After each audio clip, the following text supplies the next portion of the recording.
Esta semana, Ricardo Araújo Pereira sente-se nostálgico por causa da investigação de despesas de antanho. João Miguel Tavares declara-se mal executado por causa dos números de fevereiro e Pedro Mexia assume-se extraditado, já que ninguém mais é. Está reunido o Governo Sombra.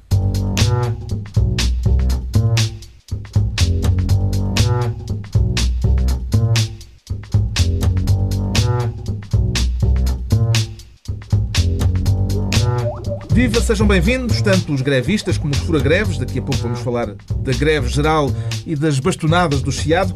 Antes, porém, ligação transatlântica, porque o Ricardo Araújo Pereira está do outro lado do mar, em São Paulo, no Brasil. Oi, cara! Não contem comigo para brasileirar. Eu tenho um orgulhoso sotaque português de Portugal. E aí dá para os brasileiros entenderem piadas de português? Eles gostam de piadas de português. As piadas do em que o português é protagonista. Sim, pois, com portugueses como protagonista. Piadas ditas por portugueses. Está por provar, não é? Vamos ver. Já digeriu os pudins que o Jô Soares o obrigou a comer, Ricardo? Sim, isso eu julgo que acho que ficou demonstrado sem margem para dúvidas que o pudim brasileiro não tem hipótese nenhumas contra nós. Foi um momento prestigiante para o país, não é? Foi. Exatamente. Contem comigo para prestigiar o país no estrangeiro. Falou-se muito na exportação dos pastéis de nata e ninguém disse sobre a exportação de engolir pudins, mas eu sou pioneiro. Engolir eu acho um fraco verbo. Eu proponho chamar-lhe chupa-pudins durante todo o programa. Só em memória esse grande momento. Posso chamar-te chupa-pudins cada vez que falar contigo? Aceito. Não é de todo a pior coisa que já me chamaram. Bom, acho até prestigiante. Vamos então à distribuição de pastas. Começamos com um ministro da alta velocidade, o João Miguel Tavares, para elogiar, suponho, uma decisão que foi tudo menos rápida.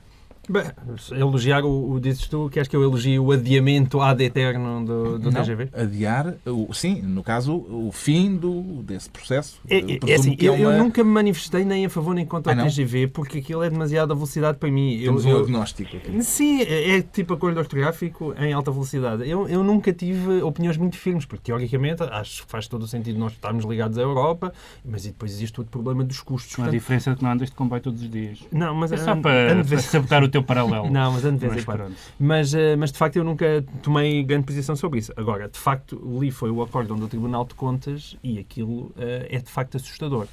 E, sobretudo, é daquelas coisas que cheira muito mal, porque eu não sou muito dado a teorias conspirativas. Mas, de facto, quando José Sócrates assinou este acordo em maio de 2010, já mais ou menos metade de Portugal dizia: oh, meus senhores, a crise está aí, não vai haver dinheiro para isto, não vai haver dinheiro para isto. Foi tema de uma campanha eleitoral, a certa altura. Exatamente. E agora, de repente, veio o Tribunal de Contas dizer que o contrato com o consórcio vencedor viola todas as normas, um enorme conjunto de normas previstas no Código dos Contratos Públicos, e diz coisas extraordinárias, como o consórcio vencedor passou a uma segunda fase e a nota que teve na segunda fase, portanto, do projeto que apresentou, era inferior à primeira. Ou seja, ele passou a primeira fase e depois, em vez de melhorar a proposta, piorou-a. E depois, já depois de assinado esse contrato, ainda foram aceitos outros tipos de alterações, já depois da adjudicação. E, portanto, além disso, aquele pequeno detalhe é que o Tribunal de Contas diz e não está aprovado que o Estado tivesse dinheiro para pagar a sua parte.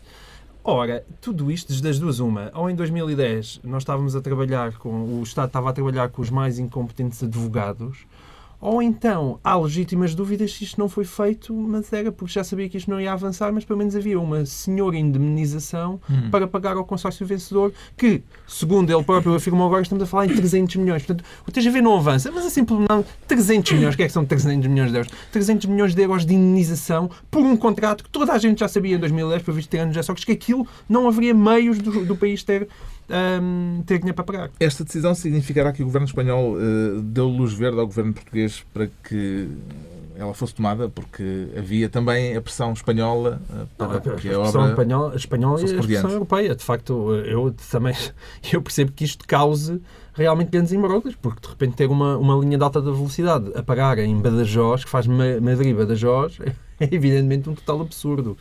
Enfim, não sei, nós, todos hermanos, não vão achar muita piada, não? Lamenta que tenhamos ficado sem TGV, Ricardo Araújo Pereira?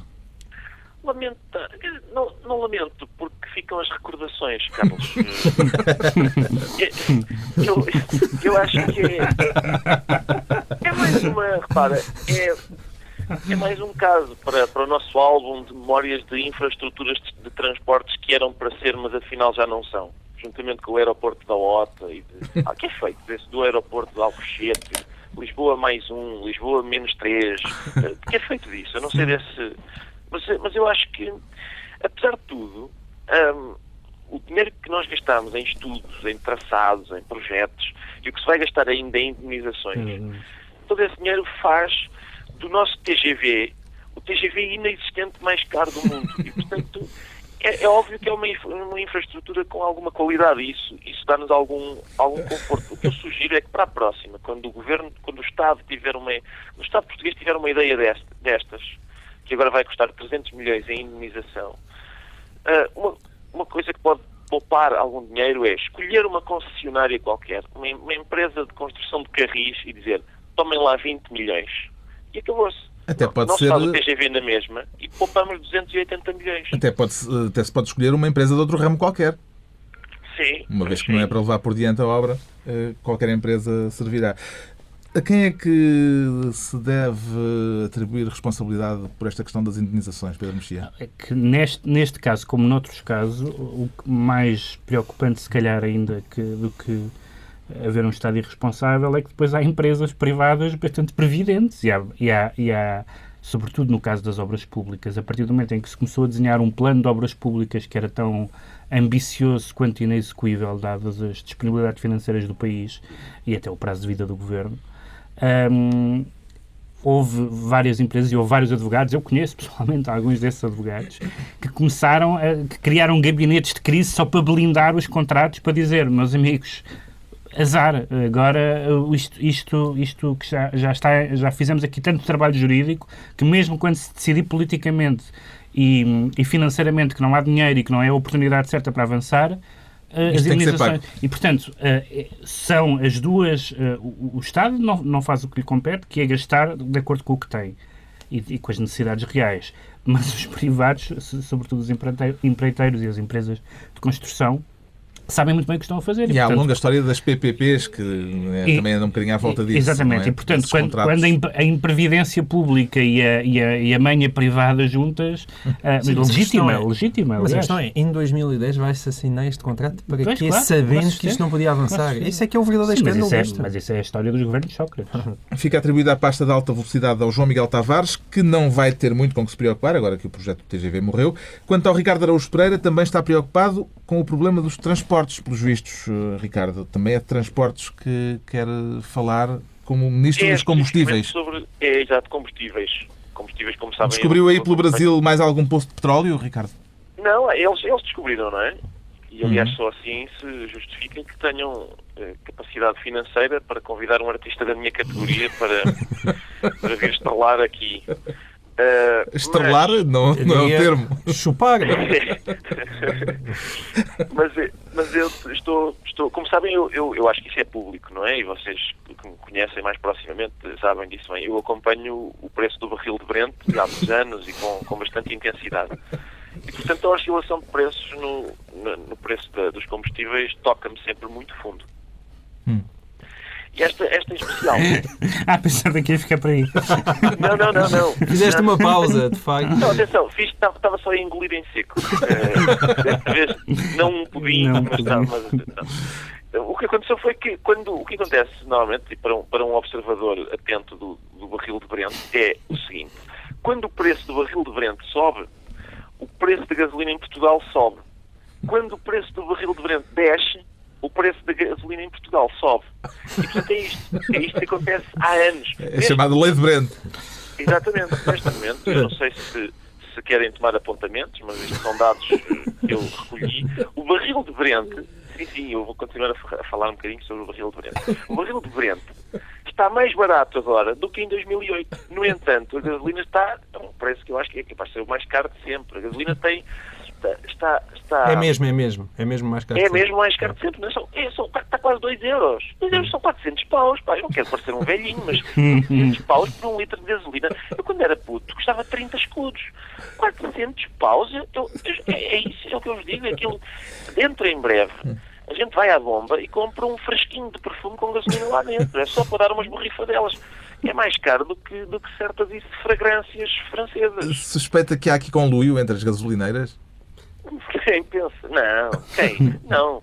Aliás, nós já falámos disso aqui. Quando nós vamos na autoestrada e vemos aqueles cartazes que anunciam os preços das gasolinas nas próximas bombas e os preços são iguais ao centésimo de euro, nós percebemos que não há, eles não combinam, aquilo é concorrência muito, muito acirrada. A autoridade da concorrência não está a exercer a sua autoridade como devia, Pedro Mexia? Mais do que o problema da autoridade é o problema da concorrência. E os liberais, nos livros, pelo menos acreditam na concorrência. Eu gostava de ver em Portugal liberais que, de facto, garantissem a concorrência, que garantissem que as empresas privadas não se encostam ao setor público, etc, etc, mas isso ainda não vai ser. Não vai ser na minha vida, exatamente. Obrigado, Carlos. Vendo a coisa agora por uma outra perspectiva, João Miguel Tavares não é sensível aos ganhos a nível ambiental que podem resultar de termos preços tão altos? Eu não quero estar aqui a defender gasolineiras, por amor de Deus, mas existe uma explicação para aquilo... Queres. Existe uma explicação para aquilo que o Chupa Pudins estava a referir. Ora, o que se passa é que, apesar do barril Brent estar mais barato, ele é comercializado em dólares e faz com que, como a conversão de dólares para euros hoje em dia está muito mais baixa do que acontecia há uns anos, é por isso que a gasolina acaba por chegar cá mais caro. Mas isso... Estamos a atingir píncaros técnicos. Estamos a atingir píncaros altamente técnicos. Mas atenção, cá, é só para os chupapudins não achar que fica aqui a bater. Não, mas os chupapudins têm de intervir. Os chupapudins têm de intervir porque há mais países da Europa que usam o euro e eu acho que é raro o país que tem, se é que há algum que tem a gasolina tão cara como Sim, mas isso tem a ver com os impostos. E não só com os impostos. Portugal também tem dos preços mais altos da Europa, mesmo descontando os impostos. Não, é como eu disse, eu não quero estar de todo. Aliás, evidentemente, aquele conluio tão bem expresso em todas as autoestradas de Portugal parece-me bastante claro. E, de facto, agora, a aposta das energias renováveis também me parece uma evidência. E, nesse aspecto, deve ser positivo e não, como também já tanta gente, cada vez que isto acontece, é um outro antiliberalismo do que referia ao Pedro Mexia, que de repente já está toda a gente a dizer o governo tem que intervir. Não, o governo tem que promover a concorrência, mas não tem que estar a intervir nos preços destas coisas. O Ricardo Araújo Pereira fica assim com a pasta dos combustíveis, que também afeta o preço das viagens transatlânticas, evidentemente. E é agora a vez do Pedro Mexia querer o cargo de Ministro das Partes Baixas. Não me diga que quer tutelar o exercício da ginecologia ou coisas do género. Pedro não, Mexia. nunca me ocorreu tutelar essa especialidade em concreto. Ou para lá tentaste, mas nunca foste capaz. Nunca tentei. O que é que faz então interessar-se pelas partes baixas? Estranhamente, é mesmo que toda a gente tem nos genes, acho eu, não é? Não, mas tem a ver, neste caso, tem a ver com a Igreja Anglicana, que esta semana, ou a semana passada, o chefe da Igreja Anglicana, o arcebispo de Cantuária, demitiu-se e isto significa que vai haver um acontecimento interessante que não aconteceu muitas vezes ao longo da história do cristianismo e da civilização ocidental, que tudo indica que vai haver uma cisão na Igreja Anglicana, que não é só a Igreja inglesa, é a Igreja que está espalhada pelos vários continentes e, mais uma vez, tal como no nascimento da Igreja Anglicana, tal como nas polémicas constantes sobre a Igreja Católica, o que se discute são questões sexuais. Sempre. Durante séculos as igrejas discutiram temas mais ou menos bizantinos e sofisticados, como a Santíssima Trindade. Hoje só se fala do látex. Enfim, perdeu-se a sofisticação que se ganhou em lubrificação. Mas o arcebispo que se demitiu, e que é, aliás, um homem, um intelectual de esquerda, um homem da ala progressista, mas tentou fazer um equilibrismo impossível, que é o equilibrismo entre o Norte e o Sul, que também já existe na Igreja Católica e que é uma velha questão e que certamente angustiará algumas pessoas de esquerda, como o arcebispo e como o nosso correspondente no Brasil, que é o facto dos pobres e as pessoas dos países pobres terem bastante dificuldade com as questões de progressismo moral. E a partir do momento em que a Igreja Anglicana nomeou bispos gay, ordenou, todas as igrejas africanas e asiáticas disseram não, nós não ficamos numa igreja que nomeia.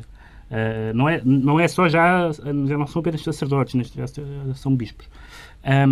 E, portanto, por um lado é muito curioso que se continue sempre a discutir questões que não são religiosas, de natureza, mas disciplinares, comportamentais.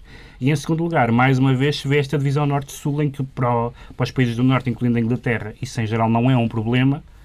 Para os países do sul, isso é um problema e vai haver uma cisão, como não havia no cristianismo há alguns séculos, o que é um fenómeno cultural até interessante. E o Ricardo Araújo Pereira, o que tem a dizer sobre esta relação entre a religião e as partes baixas? Bom, a regulamentação da atividade das partes baixas sempre foi uma parte essencial da religião, não é? E eu estou sempre atento aos ditames e procuro fazer exatamente o contrário do que... Embora, curiosamente, a única intervenção na Bíblia de Cristo sobre matéria sexual é bastante progressista. Só para contextualizar, que é certo. Portanto, há aí qualquer coisa que aconteceu no meio entre o que está na Bíblia e o que é a prática da Igreja. Exatamente, é capaz de ser um problema de hermenêutica. mas ainda por cima isto calha numa semana em que isto foi a Igreja Anglicana, mas eu vi aqui no Expresso Online que a Igreja Católica na Holanda teve uma ideia que foi castrar alguns rapazes para os livrar do flagelo da homossexualidade durante aquele período da Idade Média chamado... E os flagelos todos, aliás. Eu acho que isto livra uma pessoa de qualquer flagelo. Livra de qualquer um, sim. Qual é o período da Idade Média a que se reporta a notícia? Foi a Igreja Católica Holandesa fez isso naquele período da Idade Média que se chama 1950. Foi em 1950 que eles fizeram isso. De religião e partes baixas. Também lhe interessa o tema, João Miguel Tavares? Então não interessa a todos nós. Aliás, até houve também, lá está, na cinematografia europeia da década de 70, houve, aliás, uns exemplares bastante interessantes sobre realmente clero e partes baixas, que eu muito apreciei. Estão entregues as pastas ministeriais por esta semana. Daqui a pouco, os efeitos da greve geral, marcada pelas imagens de uma carga policial no Chiado. Agora vamos averiguar o nível de execução do João Miguel Tavares. Eu vou andando, obrigado, Carlos. Benzinho. Ainda bem que me perguntas. Mas sente-se mal executado porquê? Não, sinto-me mal executado. Há uma parte boa nisto. Isto tem a ver com a execução orçamental do mês de fevereiro, que saíram os números. Nós hoje é barril de Brent, consórcios TGV, execução orçamental. Parecemos um programa sério. Eu peço desculpas, já vai acabar muito rapidamente. E tem a ver... Há um aspecto positivo nisto, que existe uma transparência atualmente dos números, que não existia até há pouco tempo, e portanto os economistas têm louvado o governo por causa disso. A parte má disto é que agora temos notícias mais fiáveis, mas elas continuam a ser más. Pronto. E só agrava o caso. Ou seja, basicamente a execução orçamental de fevereiro vem-nos dizer que a despesa cresceu 3,5% em relação ao fevereiro do ano passado e que as receitas fiscais caíram 5,3%. Isto parece, desde logo, é um bom argumento ali para o chupa-pudins se poder divertir e dizer, pois é, recessão só causa mais recessão. Mas por um lado falamos de execução orçamental, por outro lado chamamos uns aos outros chupa-pudir. Portanto, temos um bocadinho de equilíbrio. Para compensar. Agora, o que é certo é que o Governo justificou-se com a dívida da RTP, que houve uma transferência de 348 milhões, e eu nem sequer percebo que justificação é essa, porque isto só apetece mesmo arrancar cabelo mais 350 milhões para a RTP, quer dizer, o sorvedor de dinheiro que é aquela empresa é uma coisa absolutamente impensável. O João Miguel Tavares esteve esta semana na RTP. Exatamente. E a fatura de juros também que aumentou. Agora... Juntamente com Clemente. Exato, pois foi. E isto só quer dizer uma coisa que parece cada vez mais óbvia, ou seja, realmente tem mais receitas extraordinárias, não existe maneira de cumprir o déficit. E isto causa, sobretudo, uma maior responsabilidade no Governo, que é, ou realmente os senhores começam a reformar o Estado e a ver alguma coisa e para as pessoas começarem a ver alguma coisa nas negociações com os PPPs, nas famosas rendas da EDP, ou de facto, daqui a um ano, não, acho que portanto, estamos a viver pior para a situação melhorar, mas a situação está pior. A situação está definitivamente pior, nesse aspecto está pior e, sobretudo, estamos todos à espera de... e as reformas de Estado, quando é que elas aparecem? Já começa a ser tarde. E o Pedro Mexia, que opiniões relevantes quer partilhar connosco sobre a execução orçamental de fevereiro? Eu, como sabem, tenho um pensamento consolidado sobre a execução orçamental. Aliás, telefonam-me constantemente a perguntar coisas sobre isso. Eu queria só dizer, não tenho muito a dizer sobre isso, a não ser duas coisas. Já é muito. Uma é que na verdade, a transparência que este Governo tem dado provas é o mínimo que se pede ao Governo neste momento. Ou seja, acho que é louvável, mas quer por contraposição ao Governo anterior, quer pelas contas que nós temos que prestar... Já havia relatórios da execução orçamental no Governo anterior. Não com este nível. Mas aparentemente o nível de fiabilidade, digamos assim, é maior e eu acho que não pode deixar de ser. Em segundo lugar, eu acho que concordo também com o que disse o João Miguel, que é... esta é a parte em que eu acho que o Governo se porta bem, porque é o aluno aplicado e porque tem apenas que não aldrabar as contas e que seguir uma receita que está mais ou menos aprovado. Mas o lado das reformas foi a dimensão, diria eu, enquanto eleitor, pela qual este Governo foi eleito. Não foi apenas para não ser aldrabão. O que, digamos que já não é mau num Governo, mas há um passo em frente. E esse passo em frente é um passo ainda muito tímido e do qual vai haver, noutras áreas que não estas que estamos a falar, algumas provas de força. Eu já disse isto várias vezes, mas para a semana certamente vamos falar disso. As autarquias. E o Ricardo Araújo Pereira também exige reformas? Eu exijo várias coisas. Eu não tenho a certeza, isso é uma das coisas que eu exijo, se calhar não devíamos tratar este problema só, como diz o João Miguel Tavares, um problema de má execução orçamental. Porque, só por uma razão, porque chamar-lhe má execução parece-me o equivalente a irmos a um restaurante em que a comida é péssima e dizermos, isto está mal cozinhado. Não, se calhar os próprios alimentos são muito maus. Pode ser isso também. Pode ser que a comida seja má, não esteja só a ser mal feita, seja má. Parece que... Não és tu que a serves. Parece que se confirma que... Meu Deus!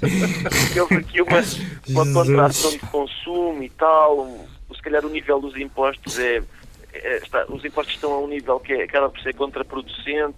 E por isso não sei se o problema é da execução ou das próprias medidas que estão a ser executadas. Pode ser que seja disso. E há mais algum acrescento? Não, era só isso. Obrigado. É tudo por hoje. Muito boa noite. Não. Pronto, já sabemos que o João Miguel Tavares se sente mal executado e porquê. Agora vamos saber o que leva o Pedro Mexia a declarar-se extraditado. Isso será alguma forma de solidariedade com, ocorreu-me, Vale Azevedo, por exemplo, Pedro Mexia? Eu gostava que pessoas fossem presas, em primeiro lugar. É um desejo que eu tenho, sobretudo aquelas... E essa em especial, não é? Essa em especial, essa pessoa em especial. Mas... Eu que várias vezes não, nunca, melhor dizendo, me levantei da cama para eleger o Supremo Magistrado da Nação. Nunca votei nas presidenciais, ou só quando votei em branco. Nunca apareceu ninguém que me parecesse decente para o cargo. Estive 3 horas numa fila para votar contra João Vale Azevedo, para que Manuel Vilarinho, que não é propriamente um vulto, glorioso, fosse eleito, porque eu sabia que ele não seria preso, Vale Azevedo, não seria preso enquanto não fosse corrida a presidência do Benfica. Mas a mim faz-me impressão que ele tenha continuado a fazer a sua vida, porque, neste caso na Inglaterra, porque, entretanto, foi inventada uma coisa que é o Google, que é que as pessoas, quando conhecem alguém, seja romanticamente, seja no mundo dos negócios ou na política, vão procurar coisas sobre ele. Ora, quem vai procurar coisas sobre João Vale Azevedo aparece processos, cadeia, etc. E, no entanto, ele continua a ter gente que lhe arrenda casas a que ele não paga, que faz negócios, que lhe vende carros, colegas de cela na prisão, barcos. Não lê em português. Não, porque isto já está amplamente documentado. E esta semana, ou na semana passada, um juiz que interveio agora neste processo complicado de extradição, embora não tenha ainda tomado uma decisão definitiva, disse basicamente a coisa que qualquer pessoa juíza não diria, que este senhor é um aldrabão. E foi uma coisa comovente, porque o juiz basicamente foi ao Google, quer dizer... Chegou a uma conclusão jurídica. O juiz estava absolutamente impressionado e eu fico, ao mesmo tempo, tenho uma restiazinha de admiração, porque o Vale Azevedo, como é que é possível que ele faça negócios com alguém? Que alguém lhe compre coisas, lhe arrende coisas. Ele ainda advoga, suponho eu. Portanto, há pessoas que são nosso Alves dos Reis. São clientes dele, mas no Alves dos Reis não havia Google. Eu queria salientar esse facto. Acha bem que o Vale Azevedo seja extraditado para Portugal, Ricardo Araújo Pereira? Bem dizer, é indiferente. Se calhar até já votou no Cavalheiro. Não, nunca. Não, estive na mesma fila que o Pedro Mexia, que começava na agência Lusa para votar em Manuel Vilarinho. Mas é-lhe indiferente que ele seja extraditado? Não, ele é indiferente, sim, porque, por um lado, acho mal, porque eu acho que é um bom artigo de exportação, Valdir Azevedo. Preferia que, à altura em que ele estava exportado lá para fora. Agora, é indiferente porquê? Porque, não sei se sabem disto, mas enfim, é uma coisa que é do conhecimento comum. Antes de haver democracia em Portugal, já havia democracia no Sport Lisboa e Benfica. Já havia eleições democráticas no Benfica. E aqui o Benfica volta a estar na vanguarda. Porque Valdir Azevedo pode voltar a viver em Portugal, pode ser cidadão português, mas nunca mais pode voltar a ser sócio do Benfica. Mas olha que eu, quando a primeira vez que votei em eleições para o Parlamento, acho eu, depois de ter votado pela primeira vez em eleições do Benfica, fiquei muito indignado quando só me deram um voto. Achei uma das coisas boas das eleições do clube é 50 votos para o senhor. Eu gostei tanto disso, a gente habitua-se. Já percebeu, João Miguel Tavares, como é que Valdir Azevedo, declarando-se na falência, continua aparentemente a fazer aquela vida faustosa em Londres? Já percebemos todos, não é? O senhor é muito pobre e depois tem muitas contas que não são dele. Mas o que realmente é fascinante, eu já agora vi também estas reportagens, de vez em quando ele surge outra vez, e tudo aquilo é tão fascinante que eu já não me interessa. Ele transformou-se numa personagem de ficção. É um personagem. Eu já começo a gostar. Eu já começo a gostar de João Valdir Azevedo. Eu quero que Vítor Gaspar o contrato para negociar com a Troika. Valdir Azevedo negociava com a Troika e o país saía da crise. A visita guiada que a mulher dele faz a uma televisão a dizer que não pagavam a casa porque havia uma infiltração na casa de banho e que por isso não pagavam a renda há não sei quantos anos. É muito bom. Temos então o Pedro Mexia extraditado e o Ricardo Araújo Pereira confessa-se nostálgico. Já se sente com saudades da Santa Terrinha, Ricardo, é isso? Eu digo sim, por acaso devo dizer que tenho sempre saudades de Portugal, mas neste caso de onde é que lhe vem essa nostalgia? Sentimento tão português? Porque vão ser agora investigadas, aparentemente, despesas do governo Sócrates. E como é o governo que já não está, isso põe-me nostálgico. Porque isto acontece muitas vezes. Há sempre um momento em que o país sente necessidade de moralizar as despesas do governo anterior. Perde algum tempo com isso, acaba por não dar em nada. O problema é que não é o país. Desculpa, Ricardo, o problema é que não é o país. Não é isso. É alguém, o que eu te quero... sociedade civil. Não é. É porque se fosse o país ou a sociedade civil, era mais legítimo do que ser uma associação de juízes. Uma associação sindical de juízes. Isso é bastante mais problemático. Quer dizer que se isto for a tribunal vai ser um sarilho. São os juízes que se queixam a julgarem. Só pode ser um juiz não sindicalizado. Normalmente nestes casos é o que acontece. Nesse entretanto em que isto vai a tribunal, o governo atual vai contraindo despesas que depois vai ser preciso moralizar no futuro. E portanto é isso. Sucessivamente acontece isso. A minha proposta é que a gente comece a moralizar as despesas do próximo governo já.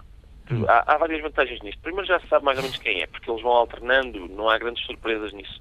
A segunda é que as despesas são quase sempre as mesmas e, portanto, eu sou a favor de uma moralização preventiva em vez de uma moralização punitiva das despesas governamentais. Na semana passada discutimos aqui os perigos da criminalização das decisões políticas. Parece-lhe que este é um caso da mesma natureza, Pedro Mexia? Parece-me, porque, mais uma vez, há ali uma grande mistura de atos de má gestão ou de má governação ou de mau uso dos dinheiros públicos e casos que podem configurar crimes. E, portanto, qualquer ideia que seja discutir crimes em eleições ou discutir decisões políticas em tribunais, à partida parece-me mal. E, sobretudo, não é muito prometedor que este caso nasça de uma reivindicação de uma associação sindical que está magoada com o governo anterior. Tudo isso me parece um pouco recomendável. Acredita que este processo possa vir a ter consequências, João Miguel Tavares? Isso aqui é que eu acho graça. Vocês estão constantemente aqui a dizer que tenho que ultrapassar José Sócrates, tenho que deitar isso para trás das costas. E depois dá a ideia que é como meterem uma garrafa à frente de um alcoólico anónimo. Eu estou aqui a tentar me conter, não dizer mal de José Sócrates e vocês perguntam-me essas coisas. Pronto. Ainda vamos falar mais disto, acho eu. Maria José Morgado vai investigar. Exato.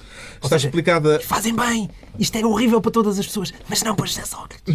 Está explicada a nostalgia de Ricardo Araújo Pereira a partir de São Paulo. Agora a greve geral e as bastonadas no Chiado. Como é que avalia a paralisação convocada pela CGTP, Pedro Mexia?